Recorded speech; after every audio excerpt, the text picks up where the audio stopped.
안녕하세요. 라디오처럼 듣는 세계적인 운동 정보입니다. 수만 편의 논문을 AI와 분석하고 대신 읽어드립니다. 이제 매일 운동하면서 편하게 듣기만 하세요. 힘을 키우려면 몇 번 반복해야 될까요? 근육을 키우려면 어떨까요? 흔히 아는 상식이랑 실제 과학적 원리는 좀 다를 수 있습니다. 오늘은 여러분의 운동 목표 달성을 위한 최적의 반복 횟수 전략, 그 핵심 원리를 쉽고 명확하게 알려드릴게요. 여러분의 운동 효과를 극대화할 비결을 파악하게 되실 겁니다. 실패 지점까지 운동하는 게 왜 중요한지, 또 어떤 운동은 왜 고반복이 비효율적인지, 그 비밀을 지금부터 파헤쳐 보겠습니다. 많은 분들이 스트렝스 향상을 위한 핵심으로 1회에서 6회 반복 구간을 꼽는데요. 여기에는 특이성의 원리가 가장 중요하게 작용합니다. 간단히 말해서 무거운 걸 잘 들고 싶으면 무거운 걸 드는 훈련을 해야 된다는 거죠. 원RM을 늘리고 싶다면 원RM의 80%가 넘는 고중량으로 훈련하는 것이 가장 효과적이라는 연구 결과가 이를 뒷받침합니다. 근데 이게 단순히 그냥 연습 효과만은 아니에요. 사실 진짜 중요한 건 신경계의 적응이거든요. 우리 몸의 근육을 신경계가 얼마나 더 효과적으로, 효율적으로 사용하는 법을 배우느냐, 이게 관건이에요. 근육이라는 하드웨어는 그대로인데 그걸 움직이는 소프트웨어, 즉 뇌와 신경계가 업데이트 되는 것과 같습니다. 무거운 걸 들려고 하면 일단 뇌에서 근육으로 보내는 그 전기 신호 자체가 더 강해집니다. 이 강한 신호가 더 많은 근육세포 묶음, 이걸 운동단이라고 부르는데 얘네들을 한 번에 딱 동원시키는 거죠. 비유하자면 방에 있는 전등 스위치를 전부 동시에 켜서 방을 최대한 밝게 만드는 거랑 비슷해요. 그리고 또 하나는 신호를 보내는 속도 자체도 빨라져요. 그래서 개별 근육 섬유들이 더 빠르고 강하게 수축하게 됩니다. 거기에 더해서 힘을 쓰는 주동근이랑 반대작용을 하는 그 기랑근의 협응력도 좋아져요. 그래서 움직임 자체가 훨씬 부드럽고 효율적으로 변합니다. 이게 바로 고중량 훈련을 통해 배우는 그 신경근 효율성, 다른 말로 하면 기술이라고 할 수 있어요. 근육 크기, 즉 엔진 성능도 중요하지만 이 신경계라는 숙련된 운전사가 얼마나 운전을 잘하느냐가 실제 스트렝스에 큰 영향을 미치는 거죠. 보통 3회에서 6회 반복은 장기적으로 봤을 때 스트렝스 잠재력을 꾸준히 만들어가는 그 구간이라고 볼 수 있습니다.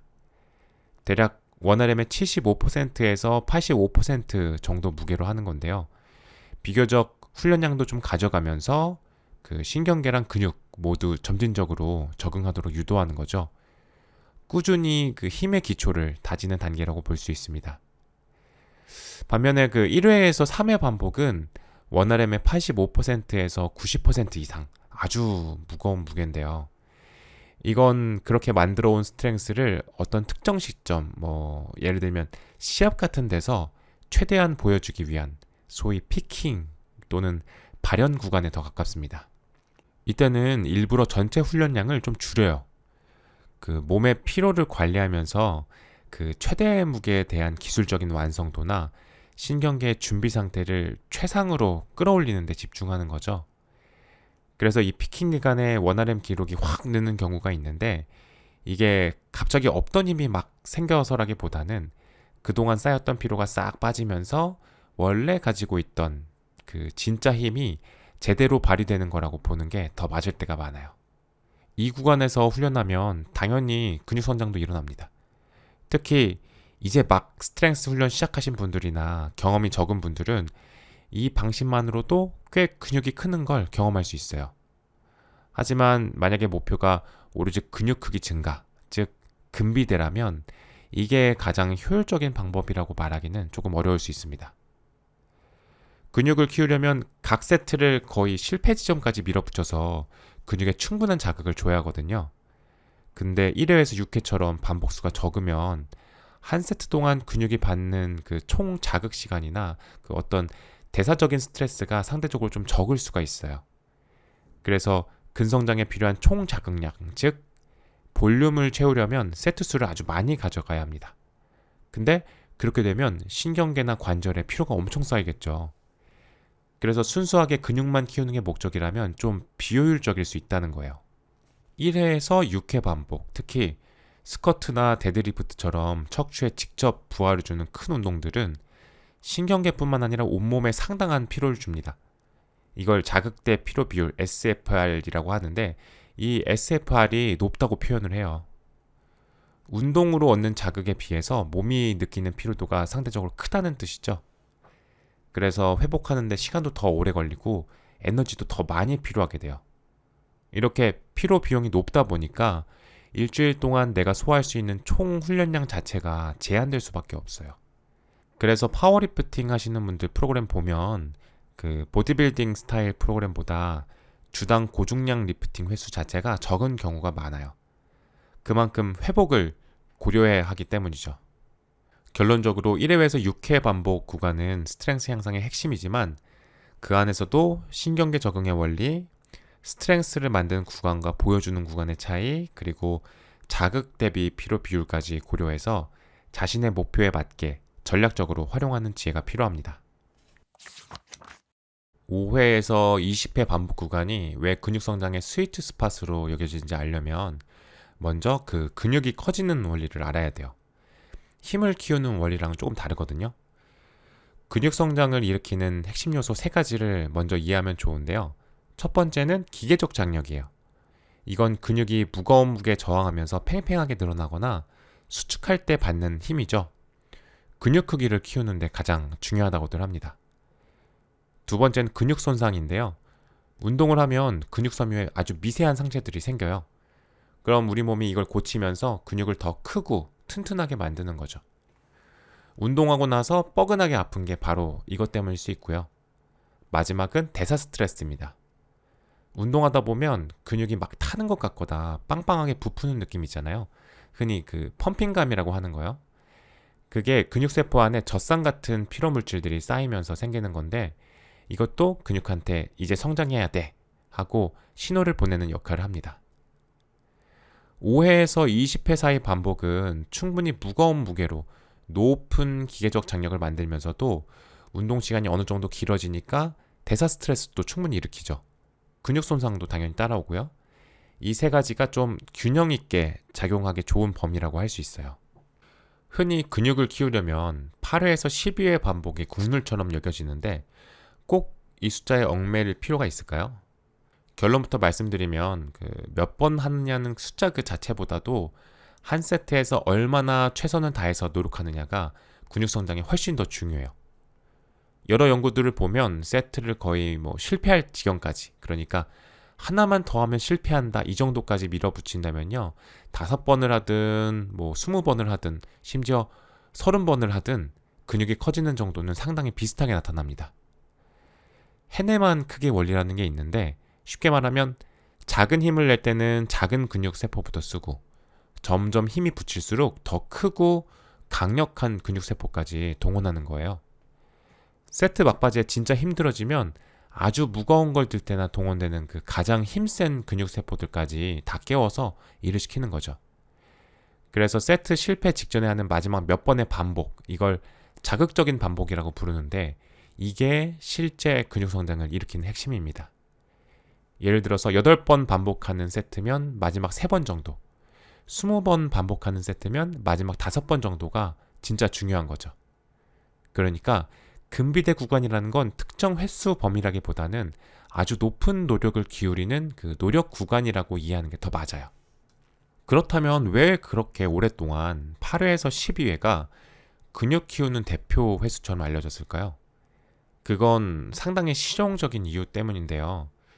현실적으로 보면 1회에서 6회처럼 아주 무거운 무게로 운동하면 그 운동 부위뿐만 아니라 온몸이 빨리 지치고 신경계 피로도 상당해요. 반대로 20회가 넘어가는 아주 고반복은 심장이나 폐가 너무 힘들고 그 타는 듯한 고통이 상당하죠. 8회에서 12회 반복은 이런 양극단의 단점을 좀 피하면서도 근육에 충분한 자극을 줄 수 있는, 어찌 보면 가장 효율적인, 가성비 좋은 중간 지점이었던 거죠. 다루기 좀 만만한 무게로 전신 피로는 덜 느끼면서 고반복만큼 고통스럽지도 않으니까요. 자, 그럼 이제 근육을 키우려면 운동을 얼마나 많이 해야 되는지, 즉 운동량, 볼륨에 대한 이야기를 해볼게요. 훈련 볼륨은 보통 일주일에 총 몇 세트로 하는지로 많이 따지는데 이게 근육 성장에 아주 중요합니다. 근데 무조건 많이 한다고 좋은 건 아니에요. 운동량이 너무 적으면 근육이 성장하는 데 필요한 최소한의 자극, 이걸 최소 유효 볼륨 MEV라고 하는데 여기에 못 미쳐서 근육이 잘 안 크고요. 반대로 너무 많이 해서 우리 몸이 회복할 수 있는 한계, 최대 회복 가능 볼륨 MRV를 넘어서 버리면 오히려 피로가 누적돼서 성장이 멈추거나 다칠 위험이 커져요. 근육 성장이 가장 잘 일어나는 최적의 운동량 범위, 최대 적응 볼륨 MAV를 찾는 게 중요해요. 사람마다 다 다르긴 한데 일반적으로 많은 분들에게는 일주일에 근육 부위별로 한 10세트에서 20세트 정도가 이 MAV, 즉 스위트 스팟에 해당될 수 있습니다. 마지막으로 피로관리와 정크 볼륨이라는 개념에 대해서 짚어보겠습니다. 5회에서 20회 반복 운동에서 주로 느끼는 피로는 운동한 근육 부위에 직접 쌓이는 대사성 피로가 커요. 아주 무거운 무게를 다룰 때 오는 그 전신 피로와는 성격이 좀 다르죠. 정크 볼륨은 말 그대로 그 쓰레기 운동량이라는 뜻인데요. 더 이상 근육 성장에 추가적인 도움은 거의 안 되면서 피로만 계속 쌓이게 하는 그런 운동량을 말해요. 예를 들어서 한 번 운동할 때 가슴 운동 너무 많이, 가령 8세트나 12세트를 넘어서까지 계속한다면 그 이상부터는 근육이 더 잘 크는 효과는 미미한데 피로만 확 쌓일 수 있다는 거죠. 자, 내용을 정리해 보겠습니다. 근육 성장에 효과적인 5회에서 20회 반복 구간에 대해 이야기를 해봤는데요. 이 구간은 기계적 장력, 근육 손상, 대사 스트레스라는 세 가지 핵심 원리를 균형 있게 자극하죠. 하지만 정말 중요한 것은 반복 횟수 자체가 아니라 세트 막바지의 실패 지점 가까이 도달하는 그 높은 노력 수준이라는 점을 꼭 기억해 주세요. 8회에서 12회 반복이 인기를 끈 거는 실용적인 이유가 컸고요. 마지막으로 근육 선장을 위해서는 주당 부위별 10세트에서 20세트 같은 적절한 운동량을 찾고 한 번에 너무 많은 세트를 해서 피로만 쌓이는 그 정크 볼륨, 이건 피하기 위해서 운동 빈도를 조절하는 것이 현명한 방법이 되겠습니다. 고반복 훈련이 좀 오해도 많고 그런데요. 가벼운 무게로도 근육을 키울 수 있다는 점, 또 관절이나 지구력에는 어떤지, 그리고 현실적으로 이게 왜 어려운지 그런 점들을 좀 살펴보겠습니다. 많은 분들이 20번, 30번, 심지어 50번까지 아주 가벼운 무게로 반복하시는데요. 여기서 중요한 건 무게 자체가 가볍다는 게 아니라 실패 지점까지 갔냐 하는 그 노력이거든요. 실제로 여러 연구들을 보면요. 자기 최대 무게의 한 30% 정도, 그 정도 가벼운 무게로 더 이상 못 들 때까지 운동한 그룹이랑 한 8번에서 12번 반복할 수 있는 무거운 무게로 실패 지점까지 운동한 그룹이랑 근육 두께가 늘어난 정도가 거의 비슷했어요. 이렇게 비슷한 결과가 나오는 건 대사 스트레스라는 것 때문인데요. 세트가 엄청 길어지면 근육이 극도로 지치게 되잖아요. 그때 우리 몸은 이 가벼운 무게라도 계속 들려고 평소에 잘 안 쓰던 아주 힘센 근섬유까지 포함해서 동원할 수 있는 거의 모든 근육세포를 짜내서 사용하게 됩니다. 바로 이 마지막 몇 번, 정말 힘겹게 반복하는 그 과정에서 근육선장을 일으키는 아주 강력한 신호가 딱 발생하는 거죠. 그래서 무게가 가벼우면 가벼울수록 실패 지점에 얼마나 가깝게 가느냐가 근육성장에 훨씬 더 중요해지는 겁니다. 순수한 힘, 즉 근력을 키우는 데는 무거운 무게가 더 유리할 수 있습니다. 근데 고반복 훈련도 나름의 장점들이 있죠. 우선 관절이나 힘줄이나 인대에 가해지는 부담이 훨씬 적어서 관절이 좀 불편하시거나 부상 후에 재활 중이신 분들한테는 이게 훨씬 안전할 수 있고요. 또 그 운동하는 부위로 피가 잘 돌게 해서 회복을 도울 수도 있습니다. 그리고 당연히 근질근력은 눈에 띄게 좋아지고요. 또 하나 재미있는 점은 근육이 산소를 얼마나 잘 쓰는지, 그걸 산화 능력이라고 하는데 이 능력 향상에는 고반복 훈련이 더 효과적일 수 있다. 이런 연구 결과도 있어요. 쉽게 말하면 근력 운동을 하면서 약간 유산소 운동 효과까지 덤으로 얻는 거라고 볼 수 있죠. 한 연구에서는 20회 반복 그룹이 10회 반복 그룹보다 이 산화 능력이 약 1.5배나 더 향상됐다고 하더라고요. 이렇게 장점이 많은데 왜 다들 고반복 훈련을 하지 않는 걸까요? 실제로 해보면 이게 만만치가 않기 때문입니다. 실용적인 어려움이 큰데요. 첫 번째는 그 고통입니다. 특히 스쿼트나 레그 프레스처럼 큰 근육을 쓰는 운동을 뭐 20번, 30번 이렇게 실패 지점까지 한다는 건 정신적으로나 육체적으로나 정말 어마어마하게 힘들어요. 근육 자체에 힘이 다 빠지기도 전에 그 숨이 너무 차거나 그 타는 듯한 고통을 참기 힘들어서 멈추는 경우가 대부분입니다. 그리고 두 번째 어려움은 RIR 예측이 어렵다는 겁니다. 아직 몇 번 더 할 수 있을까 하는 그 감을 잡기가 힘들다는 거죠. 연구를 보면 사람들이 고반복 세트에서는 이걸 정확하게 예측하는 걸 되게 어려워해요. 무거운 무게는 그 더는 더 못 들겠다 하는 그 순간이 비교적 명확한 편인데, 고반복은 그 타는 듯한 느낌 때문에 근육이 진짜 한계에 가기도 전에 너무 힘들어, 그만해야 되겠다 이렇게 느끼기 쉽다는 거죠. 그래서 자기도 모르게 충분한 자극을 못 주고 세트를 끝내버릴 가능성이 꽤 높아요. 그렇다면 고반복 훈련 후에 피로는 무거운 무게를 들었을 때랑 어떻게 다른지도 살펴볼 텐데요. 피로의 종류가 거의 정반대라고 보시면 돼요. 무거운 무게로 저반복 훈련을 하면 온몸이 쫙 깔아지는 느낌, 그런 전신 피로나 신경계 피로가 크게 오잖아요. 근데 고반복 훈련은 그런 전신 피로는 거의 없어요. 대신에 운동한 그 특정 부위, 거기에 엄청난 국소적인 피로감, 그 타는 듯한 느낌 있잖아요. 그거랑 근육 손상이 집중됩니다. 그리고 절대적인 무게 자체도 가볍다 보니까 뇌나 척추 같은 그 중추 신경계에 가해지는 부담은 훨씬 적습니다. 그래서 이론적으로는 고반복 훈련 세션이랑 다음 세션 사이의 회복은 더 빠를 수도 있어요. 더 자주 훈련하는 것도 가능할 수 있고요. 근데 이 운동한 부위의 근육통, 그 알배기는 거는 정말 어마어마하게 심할 수 있습니다. 자, 그럼 내용을 정리해 보겠습니다. 20회 이상 고반복 훈련은 사용하는 무게 자체는 가볍지만 세트를 실패 지점까지 해낸다면 극심한 대사 스트레스를 통해서 저반복이나 중반복 훈련만큼 근육 성장을 만들어낼 수 있습니다. 그리고 추가적으로 관절 부담이 적고 근지구력이나 근육의 산소 활용 능력을 높이는 장점도 있죠. 하지만 실제로 할 때는 상당한 고통이 따르고 또 내가 몇 번 더 할 수 있는지 RIR을 정확히 알기 어렵다, 이런 현실적인 단점도 분명히 존재합니다. 피로 역시 전신보다는 운동한 부위에 집중되는 국소적인 형태를 띈다는 특징이 있었고요. 이번에는 이 저반복, 중반복, 고반복, 이 모든 걸 아우르면서 여러분의 특정 목표 달성을 위해서 어떻게 이걸 종합적으로 활용할 수 있을지 그 구체적인 방법들을 좀 살펴보겠습니다. 결국 핵심은 어떤 횟수가 최고인가 이게 아니라 내 목표를 위해서 이 모든 반복 횟수를 어떻게 현명하게 쓸 것인가, 바로 이거거든요. 그러려면 주기화라는 개념을 좀 이해해야 돼요. 장기적으로 봤을 때 가장 좋은 결과를 얻으려면 다양한 도구를 다 써야 됩니다. 한 가지 반복 횟수나 방식에만 머무르면 우리 몸이라는 게 결국 그 자극에 적응을 해버려요. 그럼 성장이 더뎌지죠. 그리고 특정 부위만 너무 과하게 사용하게 될 수도 있고 심리적으로도 좀 지칠 수 있어요. 주기화라는 건 이런 정체를 좀 피하고 꾸준히 성장하기 위해서 훈련 강도라든지 반복 횟수, 운동 종류 이런 것들을 의도적으로 바꿔주는 그런 계획적인 훈련 전략이라고 보시면 됩니다.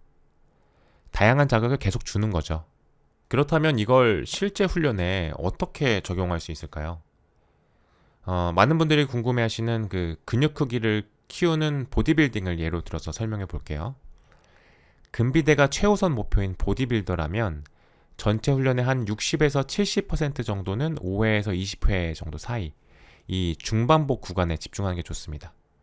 왜냐하면 이 구간이 관리 가능한 피로 수준 안에서 근성장을 위한 그 기계적 장력 그리고 대사 스트레스, 이 두 가지를 좀 균형 있게 가져갈 수 있거든요. 근데 이제 이게 전부는 아니고요. 1회에서 한 6회 사이의 저반복 훈련도 필요합니다. 주로 훈련 초반에 스쿼트나 벤치프레스 같은 그 주요 복합 운동에 이걸 사용해서 스트렝스를 늘리는 거죠. 나중에 더 무거운 무게로 그 5회에서 20회 반복하는 근비대 훈련을 할 수 있게 되는 그런 기반을 만들어주는 겁니다. 그럼 반대로 20회가 넘어가는 고반복 훈련은 언제 사용하면 좋을까요? 고반복은 예를 들어서 특정 근육 부위 운동의 맨 마지막 세트에 그 완전히 짜주는 느낌으로 하거나 아니면 관절 부담 없이 특정 부위를 좀 더 자극하고 싶을 때, 그럴 때 전략적으로 사용할 수 있습니다. 그럼 순수하게 힘, 즉 스트렝스를 키우는 게 목적인 파워리프터의 그 훈련 방식을 좀 볼게요. 파워리프터는 목표가 명확하죠. 스쿼트, 벤치프레스, 데드리프트 이 세 종목에서 한 번에 들 수 있는 최대 무게, 즉 원RM을 최대한 높이는 겁니다. 그래서 파워리프터들은 이 원RM을 높이기 위해서 시합 날짜에 맞춰서 훈련 단계를 나눠요. 이걸 블록이라고 부르는데요. 예를 들어서 시합까지 시간이 좀 남은 그 비시즌 근비대 블록에서는 근육 자체를 키워서 힘을 낼 그 잠재력을 키우는 데 집중합니다. 이때는 주로 5회에서 12회 반복을 많이 써요. 그러다가 시합이 다가오는 스트렝스 블록에서는 본격적으로 힘을 키워야 되니까 3회에서 6회 반복 정도로 강도를 확 높이죠. 그리고 마지막 시합 바로 직전 피킹 블록에서는 피로는 최대한 줄이면서 시합 때 최고의 힘을 낼 수 있도록 컨디션 조절에 들어가요. 이때는 기술 연습이랑 같이 1회에서 3회 정도의 아주 무거운 무게로 저반복 훈련을 합니다. 지금까지는 전문 선수들의 예를 들었는데요. 꼭 선수가 아니더라도 일반적인 건강이나 운동 능력을 키우고 싶은 분들은 이 주기화 개념을 어떻게 쓰면 좋을까요? 그런 경우에는 파동형 주기화라는 방식이 상당히 실용적일 수 있습니다. 이건 뭐냐면 한 주 안에서 또는 하루 운동 안에서도 훈련 목표를 좀 다르게 가져가는 거예요. 스트렝스 날, 근비대 날 이런 식으로요. 예를 들어서 월요일에는 하체 스트렝스 키우려고 스쿼트를 한 5회 정도로 낮게 하고 목요일에는 하체 근육 크기를 키우려고 레그 프레스 같은 걸 한 10에서 15회 정도로 좀 더 많이 하는 거죠. 이렇게 하면 한 주 안에서 다양한 자극을 주면서 여러 능력을 균형 있게 발전시키기에 좋은 방법입니다. 자, 이렇게 목표에 따라 반복 횟수를 조절하는 것 이외에 또 중요하게 고려할 점이 있는데요. 바로 어떤 운동을 선택하느냐입니다. 운동 종류에 따라서 효과나 피로도가 다르기 때문인데요. 여기서 이제 그 자극 대 피로 비율 이걸 좀 따져봐야 돼요. 줄여서 SFR이라고 부르는데요. 이게 쉽게 말하면 어떤 운동이 내가 키우고 싶은 근육에는 자극을 얼마나 효과적으로 주면서 동시에 몸 전체가 느끼는 피로는 얼마나 적게 만드느냐 이걸 보는 겁니다. 일종의 운동 가성비라고 할 수 있죠. 예를 들어서 레그 익스텐션 같은 고립 운동은 허벅지 앞쪽 근육에는 자극을 확실히 주면서도 전신 피로는 비교적 적어요. 근비대 관점에서는 SFR이 높다고 할 수 있죠. 반면에 바벨 스쿼트나 데드리프트 같은 운동들은 정말 좋은 운동인데 이걸 만약 아주 높은 반복수, 가령 15회 이상으로 한다면요. 목표 근육이 충분히 자극받기도 전에 허리가 아프다거나 아니면 숨이 먼저 차서 제대로 못할 수가 있어요.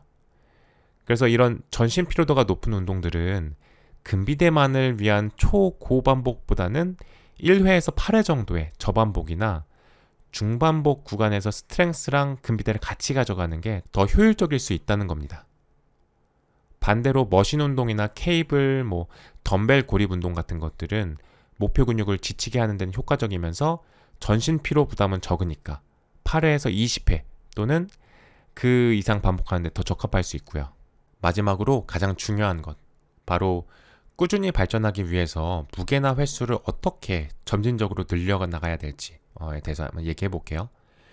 계획적인 점진적 과부하가 정말 중요합니다.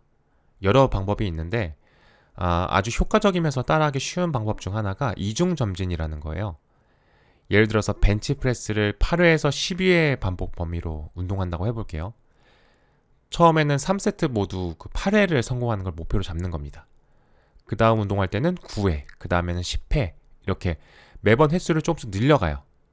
그래서 마침내 모든 세트에서 12회를 성공했다. 그러면 다음번에는 무게를 살짝 올리는 겁니다. 한 2.5kg 정도요. 그리고 다시 8회부터 시작해서 이 과정을 반복하는 거죠.